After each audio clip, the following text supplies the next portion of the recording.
Hello mga brad, welcome back po sa ating YouTube channel, sa WinPH channel. Sa mga hindi pa po nakakapag-like, subscribe sa ating YouTube channel, please hit the notification bell para ma-update po kayo sa mga darating pa po nating mga video. So ang ating pong ngayon, ang i-discuss po natin sa ngayon mga brad at ma-share na rin po sa inyo ay kung ano po ba ang kalakal na maaari nating makuha sa ganitong uri po ng kalakal. So ito po ay tinatawag po itong airpot o na sinasaksak po ito sa kuryente sa pamamagitan po ng kanyang cord. Kung magpapainit po kayo ng tubig, ilalagyan po yan dito. Yan yung na yan, full. Tapos automatic na po yan. Tapos pinipindot po yan dito, may takip po yan dito. Tapos dito po magpuproduce yung dito po lalabas yung mainit na tubig. So ito ang pangalan po nitong item natin na to ay airpot. Nandito po yung kanyang, so yan din po sa screen, automatic airpot. Model po niya ay SEAP-4.0 liters. So ang voltage po niya is 220. So ito po mga brad ay nabili lang po natin siya ng 10 pesos. So i-share ko po sa inyo or ating aalamin kung ano po ba yung maaari nating makuha na kalakal sa ganitong uri ng junk shop o kalakal. Before po natin siya dalhin sa junk shop, see to it na ating aalamin or babaklasin kung ano po ba yung maaari nating makuha dito. So first, kung ating pong binaklas to, ang makukuha nyo po unang-una dyan is plastic. Itong plastic na to, yung mga cover, pati po yung sa taas. Tapos ito naman po yung surface nya. Pwede nyo po itong baklasin. At nabibili po ito ng junk shop sa pamamagitan po ng kapalodo or pwedeng sinasabay na rin po yan sa yero. So yun nga, as you can see dito sa loob, mayroon siyang mga boards. Tsaka ito yung portion na to, pag binaklas nyo po yan sa ilalim, sigurado may makukuha po tayo ditong tanso, tsaka bakal. Nasa loob po na yan. Gumamit lamang po kayo mga brad ng screwdriver, long nose, tsaka po plies para mabaklas po ninyo yan. Yan po yung loob nung airpot na to. So sa atin po kasi, bago natin siya dalhin sa junk shop, mas maganda kung nabaklas na natin, na-classify natin base sa kanila pong mga karakteristik. Kung halimbawa plastic, aluminum or tanso, bakal, maisi-separate na po natin.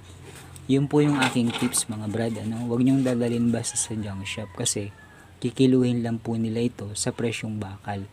So ang atin, isipin po natin, nabili lang po natin siya ng 10 pesos isang item. So once na classify po natin at binaklas po natin yung mga parts nito, maaaring maka-accumulate pa po tayo ng extra income dun sa 10 pesos na pinagbilan po natin ito. So unang-una po dyan, ang makukuha nyo po talaga dyan mga brand is may tanso siya. Itong dynamo na to, yan, pwede nyo po siyang magamit pagka kayo po ay gagawa ng blower.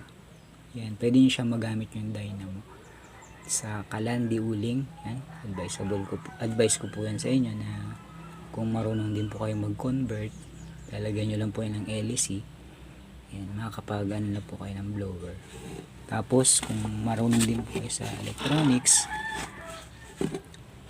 yan, mapapakinabangan nyo po yung mga boards na to. Pwede nyo siyang gawin sa ibang paraan para ma-recycle po ninyo. Pero dahil ang content po natin ay tungkol po sa pag-junk shop o kalakal, so all you need to do mga brad, baklasin nyo po siya, tapos i-classify po ninyo based sa kanilang mga karakteristik. Kung halimbawa tanso, aluminum, or tapalodo, and plastic, So itong base na to, kikita na rin pala dyan kasi itong bahagi na to, yan, aluminum po yan, tsaka ang iba niyan stainless.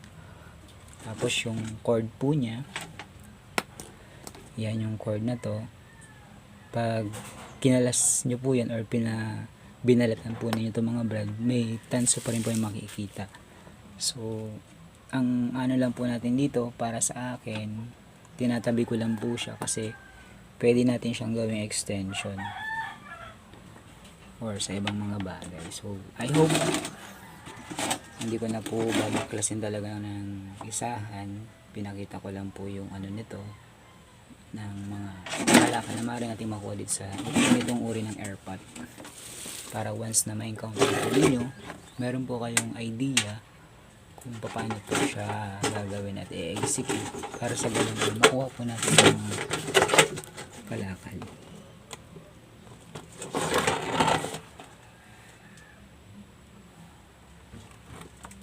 Sana ay may natutunan po kayo mga brad sa ganitong uri ng video natin.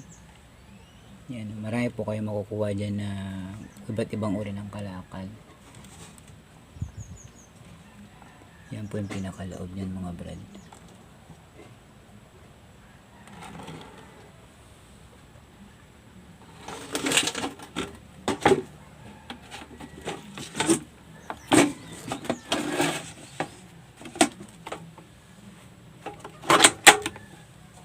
Four liters pala yung ano nito.